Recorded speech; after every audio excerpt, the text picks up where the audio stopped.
bukti yang jelas lagi, meskipun tahun 1965 PKI gagal berdiri di Indonesia, tapi 1967 komunis ini berhasil mendirikan kerajaan negara Republik Yaman Selatan. Satu-satunya negara komunis di Timur Tengah itu dari Yaman Selatan, yang merupakan negeri muasalnya para Habaib Ba'alawi muasal Yaman. Jadi jelas mereka ini adalah penggerak-penggerak PKI yang harus kita waspadai di masa lalu. Dan ada saudara kita Gus Aos ya, Gus Aos, nggak apa-apa. Harus bicara. Kenalan dari kita kenalan. Ya, Gus Aos. Ya, silakan Adinda. Bagus Sultan Muda. Silakan. Tes. Assalamualaikum warahmatullahi wabarakatuh. Bismillahirrahmanirrahim. Alhamdulillahirabbil alamin. Hamdan yuafi ni'amahu wa yukafi mazidah. Allahumma sholli ala sayyidina Muhammadil Fatih lima ughliqa wal qadim lima sabaq nasil haq bil haq wal hadi ila siratal mustaqim wa ala alihi washabihi ajmain. Amma ba'du.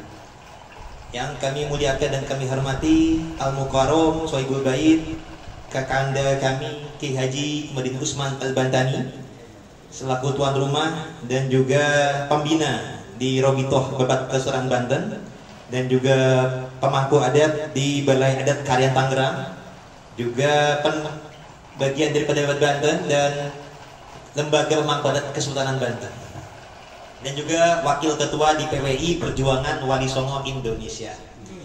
Yang kami hormati, kami muliakan Al-Mukarram Kiai Maujud, anak daripada Syekh Askari Cakung, masih keluarga keturunan dari Raden Kenyep Arya Wangsakara.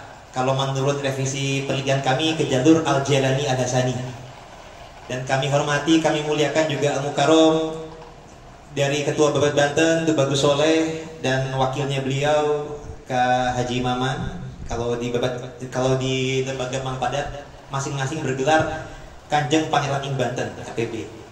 Dan juga kami hormati, kami muliakan Ketua Balai Adat Karyan Tangerang Kak Haji Ali Akipin Aditaba bersama sekjennya beliau Raden Haji Anwar Hadadili, dan juga Ketua Iqbar Wangsa Ikatan Keluarga Besar Raden Arya Wangsakara alias Syarif Hasan bin Ali Al-Jalani Al-Hasani, yakni Kiai Haji Taqiuddin Al-Jalani Al-Hasani, beserta sekjennya Raden Abdul Lutfi Abdul Ghani Al-Jalani Al-Hasani, yang juga merangkap sebagai sekjen dari Robitoh Babat Pasuruan Banten, dan juga Tumenggung juga, dan juga kami hormati, kami muliakan juga ada Ketua Balai Adat Balaraja ya, Dr. Kiai Haji Komaruzzaman. Beliau juga terah Banten juga, jadi Al-Kazimi Al-Husaini, karena kalau beliau terah daripada Pangeran Suramanggala. Dan juga di sini turut hadir para anggota-anggotanya, dan juga ada tokoh kita juga, ada Kiai Hamdan Suhaimi, ada Kiai Tubagus Didi Fahlevi, ini juga terah Sultan Abdul Masin Zainal Abidin Banten, jadi Al-Kazimi Al-Husaini, dan juga ada Bang Den Gandhi Al-Jalani Al-Hasani. Beliau ini, Bang Den Gandhi ini kalau keturunan daripada Arya Wangsakara sekaligus Surya Diwangsa, kakaknya daripada Arya Wangsakara. Surya Diwangsa itu salah satu 3 raksa Tangerang dan semestinya sebagai pewaris tahta Sumedang. Dan seluruh keluarga besar, ada juga Tubagus Arif dan lain sebagainya, yang semuanya semuanya kami hormati dan kami sayangi. Tanpa mohon maaf menyikat waktu, tidak kami sebut satu persatu namanya. Mohon maaf. Baik. Oh ya, ada Mang Gina tadi saya juga sama beliau. Ini juga Trah Demang Parung. Kita Demang Parung ini Al-Jalani Al-Hasani banyak di sini. Ada Mang Gina, ada Kang Happy, ada Kak Usman ya. Nah, sama lagi yang dari Demang Parung. Banyak ya. Termasuk yang dari keluarga Legok juga di Pamparum juga ya, terahnya ya, termasuk Kang Yadi, Kak Haji Alita, banyak. Nah, ini mohon maaf, tanpa mengurangi rasa hormat, tidak mungkin saya sebut satu persatu. Izin kita langsung ke topik materi. Jadi dari topik materi yang sudah disebut oleh para pemateri, yakni Kak Tubagus Soleh, Kak Haji Alita, Said Tengku Qori. Ini karena ini juga diliput direkam, jadi saya jelaskan sedikit untuk bisa mempermudah. Karena kan kalau Tengku Qori menyampaikan Islam ini dari masuknya itu yang Nusantara dari Aceh, Sulana terbentuk, itu kan baru abad 8 Masehi. Nah, Bagus Soleh juga menyampaikan bahwasanya Islam ini bukan sekedar masuk, tapi lebih kepada pola interaksi.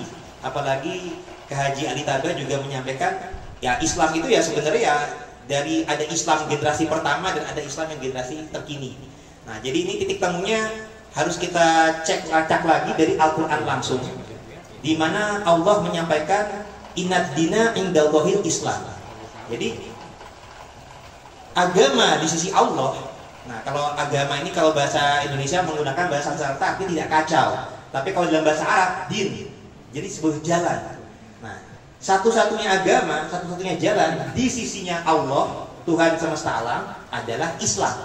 Nah, Islam ini sendiri punya makna yang yakni adalah bisa dimaknai sebagai suatu jalan keselamatan, jalan kedamaian dan keberserahan diri seorang hamba kepada Tuhannya, kepada Kholiknya.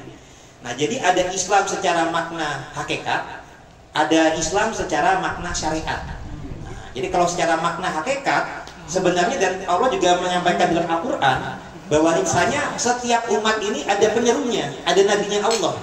Nah, jadi kalau secara hakikat, semua agama-agama di masa lalu, nah ini ada kita harus pisahkan maknanya nih ya. Ada kalau secara hakikat, semuanya Islam. Kalau secara hakikat. Nah, tapi kalau secara sosiologis, antropologis atau historikal, karena bahasa ini kan berbeda-beda. Nah, tapi semua agama selama hakikatnya itu menyembah Tuhan, berserah diri kepada Tuhan untuk mencapai keselamatan dengan cara yang damai, hakikatnya Islam. Dan semua agama itu pada aspek dimensi yang belum terdistorsi, semuanya mengajarkan itu, mengajarkan untuk menyembah Tuhan, berserah diri kepada Tuhan, patuh kepada Tuhan secara damai, dan mengajarkan untuk melakukan akhlak yang baik. Nah, jadi secara hakikat semua agama di masa lalu itu, makanya kalau Kiai Tabe nyebutnya itu ada Islam generasi pertama gitu kan. Nah, jadi semua agama di masa lalu, karena semua umat itu ada penyerunya, itu dalam sisi pandang agama Islam atau sisi pandang Allah secara bahasa Arab itu Islam. Nah, cuman ketika dibahasakan dengan bahasa setempat budaya masing-masing, secara antropologis ini bisa berbeda-beda. Makanya kalau orang Yahudi nyebutnya Yahudi, orang Kristen nyebutnya Kristen, tapi secara hakikatnya selama dalam keadaan murni yang belum terdistorsi, secara hakikat yaitu Islam. Jadi Yahudi hakikatnya, Kristen hakikatnya, Hindu secara hakikat yang belum terdistorsi, Buddha, Sunda Wiwitan, Kejawen, secara hakikat Islam selama belum terdistorsi. Nah, tapi kemudian secara, jadi ibarat tadi juga Kiai Taba juga menyampaikan ibaratnya itu komputer itu ada terupgrade. Nah, jadi ada komputer generasi pertama dan mereknya beda-beda tuh, ada IBM lah atau apalah Acer dan lain-lain. Nah, tapi kalau Islam itu perumpamaannya itu komputernya mereknya komputer perumpamaannya gitu. Tapi kalau yang agama-agama lain itu komputer yang dimereki label dengan nama-nama yang berbeda. Jadi ada komputer merek IBM, ada merek misalkan Acer, ada apa dan lain-lain. Tapi kalau Islam yang di bawah Rasulullah itu ibaratnya komputer dengan merek komputer. Ibaratnya begitu. Jadi hakikat dan syariat itu sama gitu loh ibaratnya. Nah, jadi itu secara antropologi seperti itu. Jadi kalau yang tadi dijelaskan oleh Tengku Qori lebih kepada Islam syariat yang masuk Nusantara itu dimulai di Aceh. Nah, gitu. Jadi itu secara syariat tadi juga sudah dijelaskan sama Kak Jeli Taba. Secara ini tuh ada upgrade lagi di mana Islam yang terbaru adalah yang dibawa oleh Nabiullah Muhammad SAW, dilengkapi dengan rukun iman, rukun Islam dan lain sebagainya. Nah, jadi itu supaya kita jelas bahwasanya kalau secara hakiki ya memang Islam itu sejak awal ya sebagai tuan rumah, karena bangsa kita itu Nusantara tuh bangsa tua dan dari awal tuh sudah menyembah Tuhan yang Maha Esa. Nah, dan juga ada bentuk-bentuk tempat-tempat ibadah, dan ini juga merupakan tanda kekuasaan Allah. Kalau sekedar bangunan duniawi, apakah kerajaan apa gimana, itu gampang runtuh, nggak ada bekas, nggak sisa. Tapi kalau bangunan ibadah, candi-candi itu terbukti masih bertahan. Bahkan di Aceh sekalipun tsunami aja tuh Masjid Aceh itu masih bertahan, tapi kalau bangunan yang tidak memiliki aura spiritual itu gampang hancur. Dan itu dari zaman ke zaman itu sebagai tanda kekuasaan Tuhan. Makanya kalau singgasana atau kerajaan yang lain-lain itu nggak ketemu jejaknya. Tapi kalau misalkan candi-candi, tempat-tempat ibadah itu masih alhamdulillah ketemu. Nah itu tanda kekuasaan Allah bahwasanya tempat peribadatan kepada Tuhan yang Maha Esa, kepada Allah itu akan ada jejak-jejak historikal yang masih utuh. Nah, kembali kita masuk ke tema diskusi. Tadi intinya kaitannya Islam secara syariat Nusantara ya. Kalau misalkan secara hakikat tadi kita sepakat dengan uraian Kaktus Soleh lebih kepada pola interaksi. Dan Islam itu sebagai tuan rumah dari awal sampai dengan sekarang itu kita setuju. Tapi untuk mempermudah kita adalah untuk masuk ke syariat Islam Nusantara. Makanya ada kata-kata Serambi Mekah itu adalah di Aceh. Nah, kita berharap insya Allah Banten menjadi Serambi Madinahnya. Jadi Islam masuk Nusantara itu kalau saya tidak mempertentangkan masalah syariat Islam, ada berbagai teori-teori. Kalau menurut saya semuanya benar. Jadi memang ada Islam yang dari Mekah, memang ada yang syariat Islam yang masuk dari India, ada dari Persia, ada dari Gujarat India, ada Cina. Karena Islam Nusantara ini sudah dari zaman dahulu kala ini sebagai pusat perdagangan berinteraksi dengan berbagai bangsa. Nah, bangsa-bangsa yang datang ke Nusantara ada yang membawa ajaran Islam masa lalu yang kemudian dilabeli Hindu, ada yang membawa Islam masa lalu yang murni tapi dilabeli Buddha, ada juga Islam di zaman sekarang. Nah, ada yang dibawa pedagang dari Cina, ada yang dari Persia, ada yang dari Arab. Nah, itu kita sepakat. Tapi kita tidak sepakat bahwasanya Islam disebarkan ini oleh Ba'alawi Yaman. Karena Ba'alawi Yaman ini baru di abad 19. Nah, sebelum mereka masuk itu sudah ada pendakwah-pendakwah Islam syariat dan hakikat tadi maupun yang secara hakikat yang lebih dulu daripada kalangan mereka. Nah, jadi di Aceh sudah ada masuk dari abad 8, abad 9. Di Jawa juga ada beberapa kali. Cuman Wali Songo ini adalah berhasil tidak sekedar masalah membawa Islam masuk, tapi menyebarluaskannya dengan membentuk sistem pemerintahan di Pulau Jawa. Nah, kalau misalkan di Aceh, Kesultanan Islamnya itu sudah lebih dulu dari abad 8 Masehi, tapi kalau di Pulau Jawa sistem pemerintahan berbentuk kerajaan Islam itu baru di abad sekitar 15 Masehi pasca Majapahit. Nah, jadi tetap ada jasa-jasa Wali Songo itu adalah menyebarluaskan agama Islam sehingga umat Islam terbanyak di dunia adanya di Nusantara. Jadi ini kita bersyukur agama Islam yang dibawa Rasulullah ini menjadi umat Islam terbaik di dunia itu ada di Nusantara. Nah, tentunya perjalanan kita ini adalah meluruskan kembali karena Ba'alawi ini mengklaim bahwasanya itu, jadi mereka itu suka ibaratnya sejatinya mereka itu adalah begal nasab dan begal makam. Jadi mereka itu masuk Nusantara itu baru abad 19-an atau ada juga yang abad 18, tapi mereka mengklaim para pendakwah yang lebih dulu masuk itu adalah dari kalangan mereka. Wali Songo dianggap dari kalangan mereka. Di Aceh juga ada di kalangan mereka. Padahal dari bukti-bukti penelitian sejarah dan historiografi maupun torikoh itu mustahil. Misalkan torikoh yang dibawa atau dianut bahkan tawasul wali-walinya oleh keluarga besar Wali Songo itu tawasulnya kepada Syekh Abdul Qadir Al-Jailani. Andai kata keturunan daripada Ba'alawi, mestinya mereka bertawasulnya kepada Muhammad Faqih Muqaddam atau Alwi dan lain sebagainya. Bahkan ada Ubaidillah kalau di versi-versi mereka. Nyatanya tidak.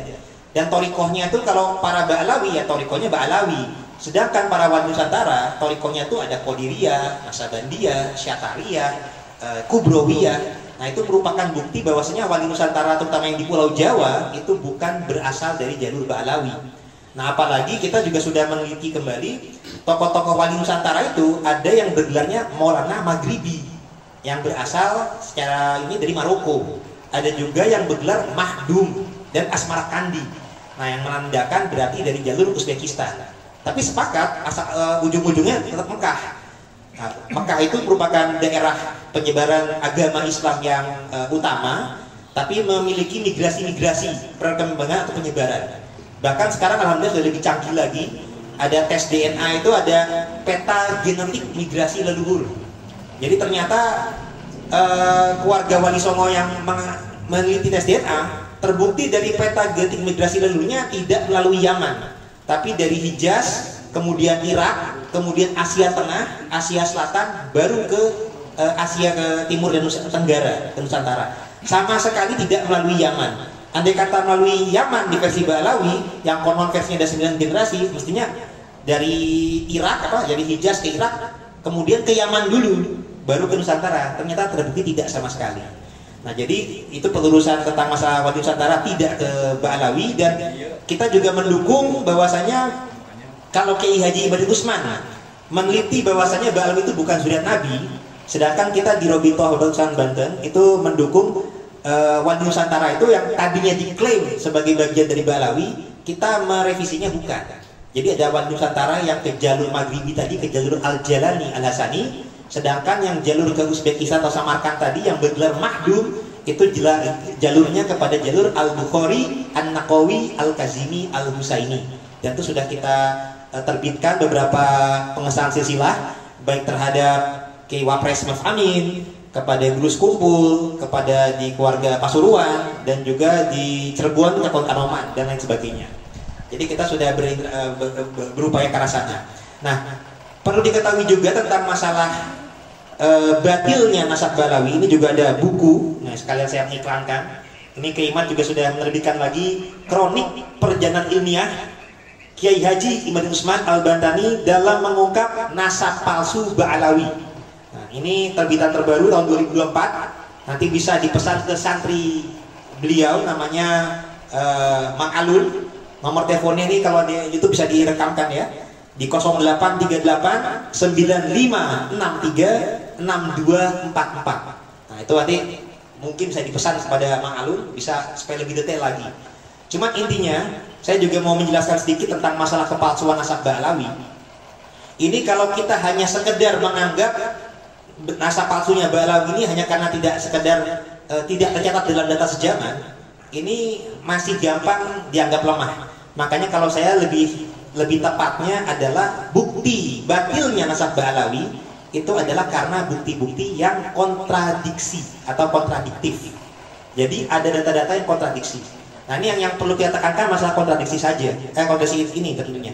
Karena contoh saya dengan di bagian Balai Adat Karyan Tangerang, waktu itu kan kami bekerja sama juga untuk peresmian hari jadi Kabupaten Tangerang menjadi 13 Oktober 1632. Nah, kami bekerja sama juga dengan Ibu Nina Herlina Lubis dari Unpad. Jadi ketika itu untuk penentuan hari jadi Kabupaten Tangerang itu belum ditemukan data primer, data sejaman itu belum ada yang dari abad 17. Tapi adanya adalah data record periwayatan di masa kemudian atau data sekunder yang adanya di abad 19 dan salinan di abad 20. Nah, tapi dalam ilmu ilmiah sejarah berlaku prinsip argumentum ex silentio. Jadi argumentasi yang selama belum ada data primer pembantah itu sementara bisa didiamkan dari penyangkalan dan data sekunder itu bisa diterima.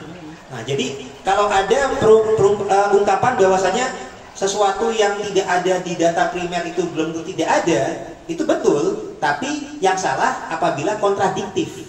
Jadi kalau data sekunder kontradiktif dengan data primer, maka data sekunder ini mustahil benar. Nah, tapi kalau masalah penentuan hari jadi Kabupaten Tangerang, karena belum ditemukan data primer penyangkal, maka data sekunder itu bisa digunakan. Begitu. Jadi ada argumentasi selanjutnya. Nah, kalau nasab Ba'alawi tidak demikian. Nasab Ba'alawi itu sudah ketemu data primernya. Data-data dari abad 4 sampai dengan 8 Hijriah sudah ketemu. Nah, data abad 9 Hijriah pun data sekunder, tulisan Ali bin Abu Bakar As-Sakran pun juga ketemu. Nah, nyatanya data sekunder ini kontradiksi dengan data primernya.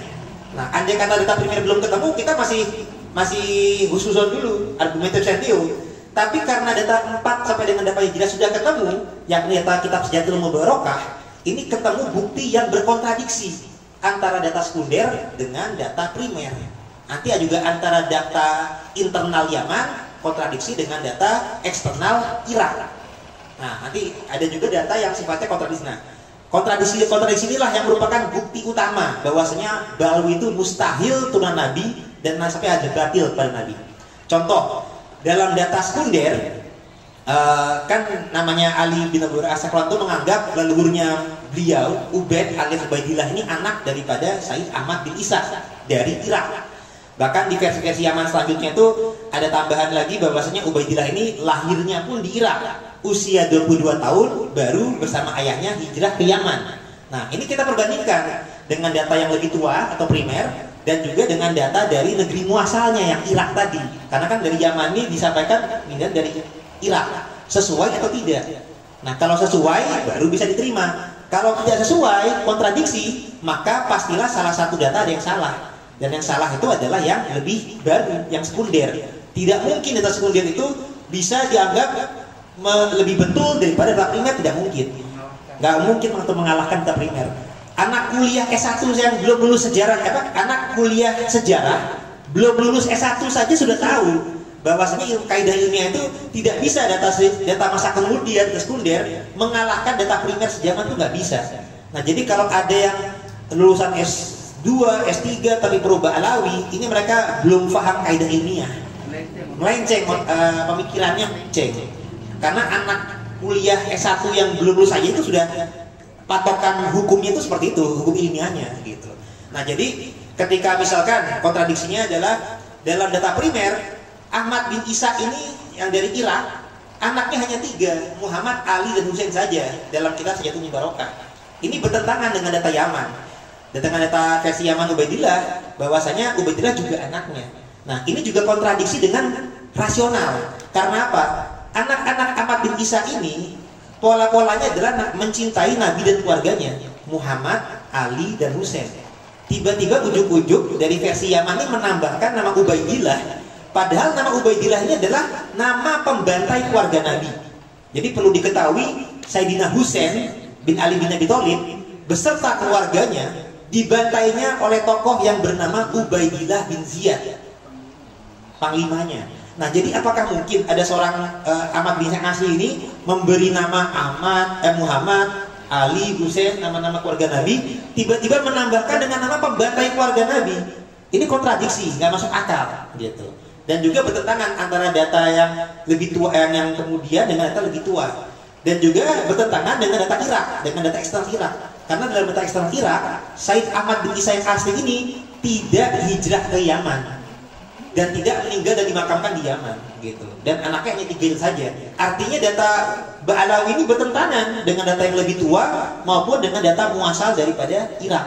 Dan juga bertentangan atau kontradiksi tentang masalah nama-nama yang polanya adalah pola mencintai Nabi dan keluarganya, ujung-ujung ditambahkan dengan nama pembantai keluarga Nabi. Itu mustahil. Nah, apalagi ada kontradiksi ilmu genetik, bahwasanya hasil tes DNA DNA-nya Habaib Ba'alawi muasal Yaman itu kontradiksi dengan genetik Alawi internasional yang lain. Jadi kalau Alawi internasional lain haplogrupnya adalah J, sedangkan Ba'alawi haplogrupnya adalah G. Kontradiksi. Kemudian kontradiksi lagi dengan seni budayanya mereka.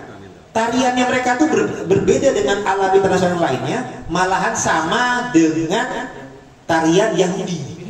Nah, itu juga ternyata juga genetiknya pun juga sama. Jadi Yahudi Khazar ya, bukan Yahudi, karena kalau Yahudi yang Kohenim garis laki itu akan sama dengan Alawi internasional sesama turunan Nabi Ibrahim, haplogrupnya adalah J. Nah, tapi kalau Ba'alawi itu Yahudi Khazar Pra-Kaukasus, atau juga karena pernah lewat singgah India disebutnya juga Yahudi Kochin. Karena Kaukasus di barat juga bisa disebut Askenazi. Karena Ba'alawi agamanya tidak lagi Yahudi tapi agama Islam, bisa disebut Yahudi kripto. Nah, jadi ada penyebutan, berbagai penyebutan, tapi intinya mereka itu bukan keturunan Rasulullah Muhammad SAW, tapi keturunan Yahudi Khazar Kaukasus, atau bisa disebut Yahudi Kochin, bisa disebut Yahudi kripto, bisa disebut Yahudi Askenazi. Nah, kalau Khazar itu karena awalnya mereka itu dari Tengah Kaukasus itu bukan Tulen, tapi kemungkinan ada pernikahan dengan Yahudi yang Tulen, sehingga terdatanya pun juga bukan kata kami, tapi kata peneliti genetik di jewishdna.net. Itu sudah ada sampelnya tuh, keluarga dari Jamalul Lail sama Asegaf itu sudah terbukti memang mengandung genetik Yahudi. Dan itu juga ada di familytree.dna.com, dan juga penelitian genetik keluarga Rasulullah yang asli tadi itu dari ISOG, International Society of Genealogy and Genealogists. Dan ini sudah kami seminarkan pula di Agustus 2023. Ya, saya, Kiai Madi Usman, Teguh Pori, dan juga dengan anggota BRIN. Badan Riset dan Inovasi Nasional dengan Dr. Sugeng dan Dr. Ari Klein. Jadi mustahil Ba'alawi ini sebagai turunan Rasulullah Muhammad SAW, mereka jelasnya adalah turunan Yahudi Khazar Kaukasus. Sehingga yang suka banyak bikin kasus di negeri kita, sehingga kita haruslah waspada. Nah, Kaukasus. Namanya juga Kaukasus, suka bikin kasus. Betul. Jahanam. Andai kata mereka nggak bikin kasus di Nusantara, sebenarnya ya terserah mereka mau menganggap diri mereka turunan siapa, anak Tuhan Bapak. Kalau nggak bikin rusuh di negeri kita juga, kita saling menghormati. Nah, tapi ternyata dalam sejarah Nusantara, mereka itu membelokkan nasab, mencakok kepada Rasulullah. Di abad 18 Masehi mereka juga sempat mengkudeta Kesultanan Banten. Di abad 18 Mufti Betawi Usman bin Yahya sempat mengadu domba umat Islam Nusantara. Bahkan juga dia antek Belanda, sehingga perjuangan Geger Cilegon 1888 ya. Nah, sedangkan ada surat lebih dahulu tuh 1886 Mufti Betawi itu surat menyurat dengan seluruh Gronje dengan antek Belanda untuk supaya pemerintah Hindia Belanda ini menindak tegas para ulama-ulama Torikoh dengan perjuangan. Jadi di 1888 itu sudah ada eksekusi itu yang penjajah Belanda itu menindak tegas para pejuang-pejuang di Banten, Geger Cilegon, pejuang Torikoh, itu karena arahannya Mufti Betawi Usman bin Yahya. Dan Usman bin Yahya juga tokoh oknum yang membelokkan sejarah keluarga Al-Banjari ini kepada keluarga Al-Idrus Ba'alawi. Padahal mereka itu keturunan daripada jalur Filipin ke jalur Maguin Danau dan Sulu, yang Sulunya ke Al-Hasani, yang Filipinnya ke jalur Mahdum Al-Kazimi Al-Husaini pula, sejalur rumah kita, Al-Musawi. Nah, jadi ini ada pembelokan-pembelokan ini dari ulah oknum Ba'alawi. Di abad 20 mereka turut mendorong PKI. Jadi PKI itu perlu dikasih tahu itu dari ulah Ba'alawi juga. DN Aidit ini Ba'alawi, dan itu terbukti dari kesaksian anaknya beliau, Ilham Aidit, bahwasanya Ilham Aidit itu menyampaikan kakeknya beliau tuh ya menyampaikan ke beliau bahwasanya Aiditnya mereka tuh keturunan Ba'alawi, keturunan Yaman. Nah, jadi kalau ada Robito menyangkal Robito Alawiyah, kata Robito Alawiyah, DNA itu anak angkat. Nah, ini salah. Kenapa? Karena kalau misalkan Aiditnya anak angkat, mustahil ayahnya Aidit menceritakan nasab keluarga Aidit kepada cucunya. Gitu. Nah, ini sedangkan jelas cucunya menyampaikan, kakeknya menceritakan itu. Jadi DNA ini jelas-jelas memang Ba'alawi. Kalau Nusantara tuh nggak ada nama Aidit. Dan juga keluarga Barakbah yang di Kalimantan itu juga merupakan oknum Ba'alawi yang mendorong PKI. Jadi sebagai bentuk kezaliman di abad 20, di mana gerakan PKI ini banyak korbannya dari para kiai Nusantara.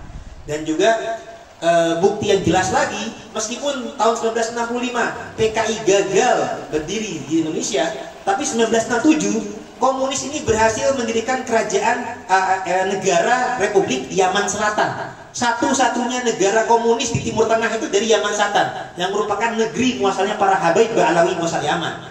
Jadi jelas mereka ini adalah penggerak-penggerak PKI yang harus kita waspadai di masa lalu. Nah, di abad 21 kezalimannya macam-macam lagi. Kita kira mereka tobat gitu kan, ternyata mereka mencaci maki para ulama kita, ada mencaci anjing lah, babi lah, ada doktrin berguru kepada satu Habib bodoh lebih utama daripada berguru kepada 70 kiai alim. Mereka juga ada yang memfitnah Gus Dur itu buta mata, buta hati, dan juga mendoktrin Indonesia ini malah adalah milik Taib Yaman. Dan juga ada Habib Lutfi bin Yahya yang membelokkan sejarah silsilah. Jadi di Jogja itu Kanjeng Ali Tumenggung Sumo di Ningrat dibelokkan alias Hasan bin Toha bin Yahya. Pangeran Diponegoro dibelokkan jadi Abdul Hamid bin Toha bin Yahya.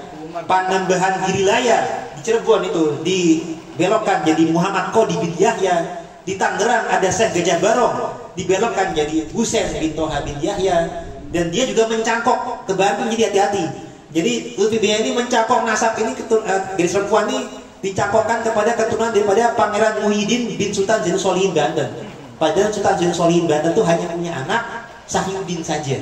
Nah, ini hati-hati ini, dia suka cangkok menyangkok ini. Jadi ini kita harus waspadai. Ada juga Bahar bin Smith yang sudah memfitnah keluarga Wali Songo itu tidak berketurunan. Andai kata ada keturunan itu hanya dari garis perempuan saja fitnahnya dia.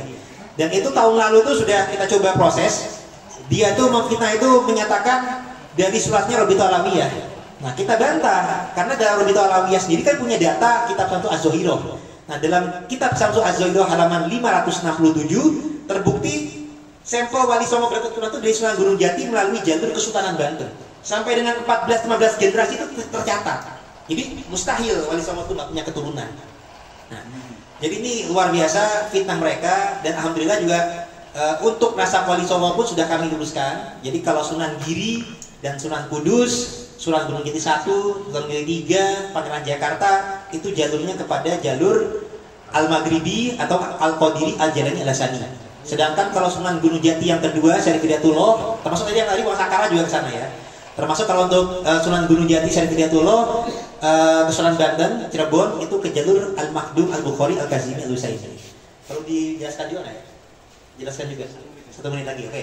1 menit lagi kita, karena ini nasab, kita jelaskan bahwasanya Sultan Banten nasabnya yang jelas adalah Sultan Monasri Banten bin Syarif Sunan Gunung Jati bin Abdullah bin Ali Nurul Alam bin Syekh Jumanil Kubro Jamalil Akbar Al-Husaini bin Mahmud Al-Kubro alias Mahmud Nasiruddin bin Jalaluddin Husain bin Ahmad Kabir bin Husain Jalaluddin bin Ali bin Ja'far bin Muhammad bin Mahmud bin Ahmad bin Abdullah bin Ali Askori bin Ja'far Az-Zaki bin Ali An-Naqi bin Muhammad Al-Jawad At-Taqi bin Ali Ar-Ridho bin Musa Al-Kazim bin Ja'far As-Sodiq bin Muhammad Bagir bin Ali Zain Abidin bin Imam Husain bin Ali bin Abi Thalib yang menikah dengan Sayyidah Fatimah Zahra binti Rasulullah Muhammad SAW. Itu penulisan untuk jalur Sunan Banten. Untuk jalur Raden Arya Wangsakara alias Syarif Hasan bin Ali, karena di koordinat kita ini juga ada, ini kita maklumatkan juga, Wangsakara alias Hasan bin Ali alias Pangeran Wiraraja Pertama bin Prabu Besar Gulun Sumedang alias Ja'far bin Pangeran Santri, Pangeran Soleh. Nah, ini juga dalam makam beliau itu jelas ayahnya beliau itu Pangeran Muhammad Pamlakaran, ternyata juga ditulis aliasnya adalah Maulana Maghribi, yang berarti jelas dari Maroko, bukan dari Yaman. Nah, Maulana Maghribi yang bergelar Maulana Maghribi ada banyak. Salah satunya Pangeran Muhammad Pamlakaran yang ada di Majalengka, yang di makam Majalengka.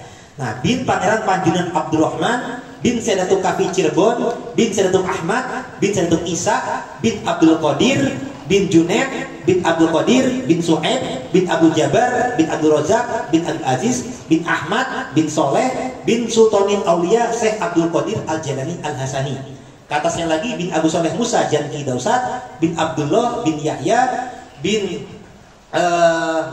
Abdullah bin Yahya bin Muhammad bin Dawud bin Musa Al-Sani bin Abdul Hasani bin Musa Al-Jun bin Abdul Al-Kamal bin Hasan Al-Musana bin Hasan Al-Mujtaba bin Imam Ali bin Ali bin Abi Thalib yang menikah dengan Sayyidah Fatimah Zahra binti Rasulullah Muhammad SAW. Jadi ini mesti kita jaga supaya tidak lagi dibelokkan ke jalur Ba'alawi, dan jelaslah bahwa dakwah syariat Islam Nusantara ini datangnya bukan dari Yaman, ada yang datang dari Mekah, ada yang datang dari Persia. Dan kalau dari Persia itu contohnya Maulana Malik Ibrahim yang tercatat di inskripsi sana dari Kasyan Persia. Nah, dari Cina juga ada Cheng Ho, itu juga berdakwah juga di Nusantara. Ada yang dari Persia juga ada Syekh Bakir juga ada. Nah, jadi kita harus menghargai peran-peran dakwah yang mereka-mereka yang berasal dari daerah. Kalau menurut saya kita hargai semua, tapi bukan berarti semua itu paling berhak sebagai bisa diklaim paling berjasa. Tidak, semuanya sama-sama berjasa, ada jasanya masing-masing. Pendakwah yang berdakwah di Aceh juga berjasa, yang berdakwah di Baros juga berjasa, yang di Jawa juga berjasa, yang di Sunda juga berjasa. Semuanya kita hargai jasa-jasa mereka tanpa mengecilkan peranan dakwah mereka. Dan juga yang kalangan pribumi juga, karena dakwah dari luar apabila tidak di pribumi itu mustahil bisa berkembang. Artinya orang-orang pribumi ini memang sudah punya potensi, karena dari Islam generasi pertama yang disebut kali tadi sudah memiliki dorongan fitrah untuk menyembah Allah Tuhan yang sejati yang Maha Esa, sehingga ketika ketemu Islam generasi terkini nyambung, sehingga bisa mudah beradaptasi dan bisa berasimilasi dan berakulturasi. Nah, itulah juga bedanya Ba'alawi. Kalau Ba'alawi mereka sampai dengan sekarang ini inklusif, mereka sosok Arab, jadi mereka tidak mau berbaur, tidak mau berasimilasi, tidak mau berakulturasi dan rasis. Kalangan wanita mereka tuh haram menikah dengan yang lain. Sedangkan kalau para pendakwa-pendakwa zaman dahulu tidak rasis, egaliter. Semuanya itu saling merangkul, saling menerima, sehingga saling berakulturasi dengan orang Jawa, orang Sunda, orang Aceh. Semuanya artinya Rasulullah itu mengikuti Islam rahmatan alamin yang menebarkan rahmat dan barokah, sehingga hampir orang-orang Nusantara ini semuanya keturunan Rasulullah Muhammad SAW. Baik dari garis laki garis perempuan tidak ada bedanya. Karena nasab itu bukanlah tolak ukur kemuliaan. Tolak ukur kemuliaan adalah ketakwaan, dan juga Allah mengangkat derajat orang-orang yang berilmu. Sekian dari kami, kurangnya mohon dimaafkan. Wallahu muwaffiq ila aqwamit thoriq. Assalamualaikum warahmatullahi wabarakatuh. Waalaikumsalam.